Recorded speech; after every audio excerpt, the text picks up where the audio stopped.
Oh, hey guys, how you doing? Welcome to Just the Plant Room. So today I am going to give you another planty update. We're going to take a look at the Anthurium Gracile.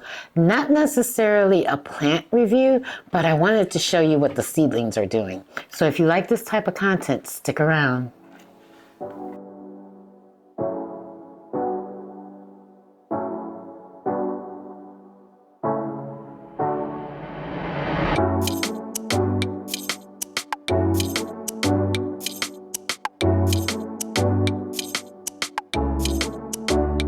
Guys, so as I mentioned in the intro, we are going to look at the Anthurium Grisel.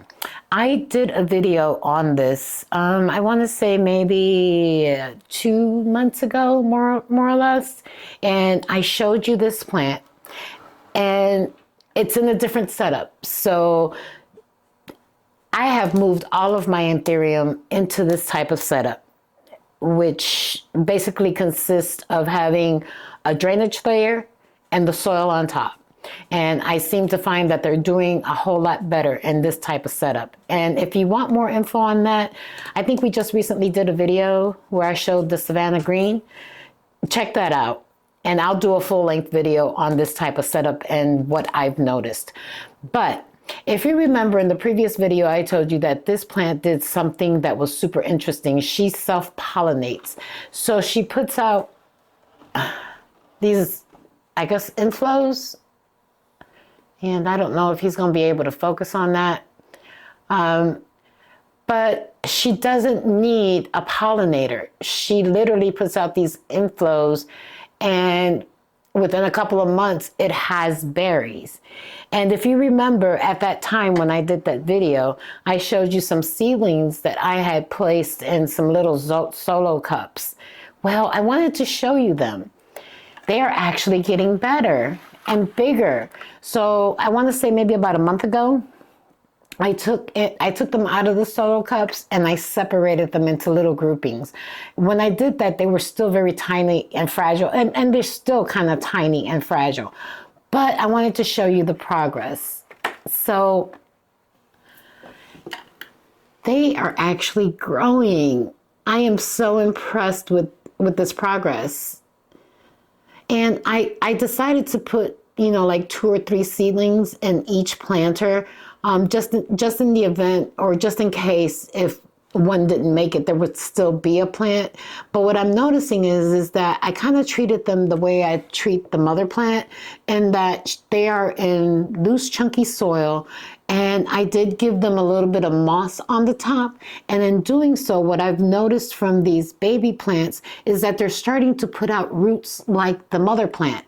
So I'm going to turn her around, take this tag out so you can see.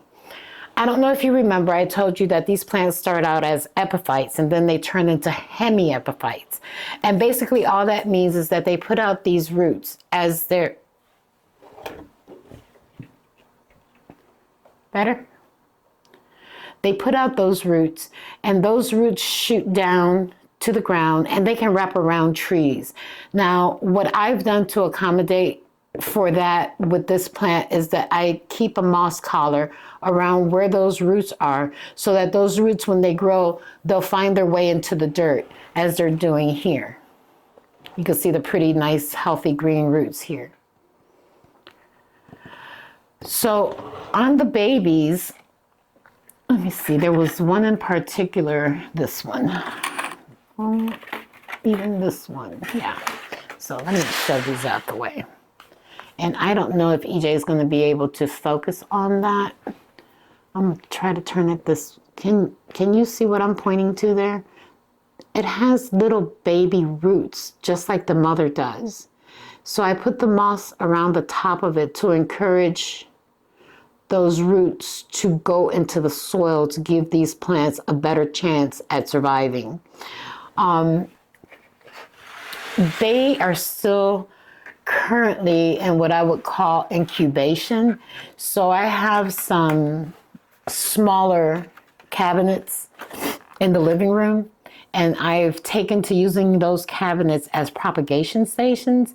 So like for my Hoyas or other plants that I'm propagating that are smaller than, for instance, the ones I showed you previously, they live in there so that they can get a good start. So I just wanted to give you a real quick update on these guys. I think they're doing really, really well. I'm hoping that, you know, the growing season is obviously over per se, but being that they live in the cabinet and they're getting humidity and light and water, you know, and nutrients, I'm thinking that the beginning of the next growing season, these little guys might be in a position to find new homes. I hesitate to send them anywhere this small as seedlings because I don't know if they would survive the journey. I would prefer to let them grow out just a little bit more and be a little bit stronger so that I can share the love, because obviously I don't want all of these plants. I want to share them with someone. So that was my little update of the Anthurium Grisel. Let me know what you think. I think the babies are actually getting very big, very pretty, very strong. And I love to see the little roots. This one is even a better example. Can you see the root there? Right there. There's like the root is growing, those advantageous roots, and they're going inside the soil. Kinda like right there. I think I'm pointing at it. Okay, cool. Well, anyway, guys, thank you for spending time with me. I just wanted to give you a quick update on these guys since they seem to be growing so well. Let you know that as soon as they get to a point where I think they can make the trip to some lovely home, I will be sending them away, and I will continue to keep you posted with their progress.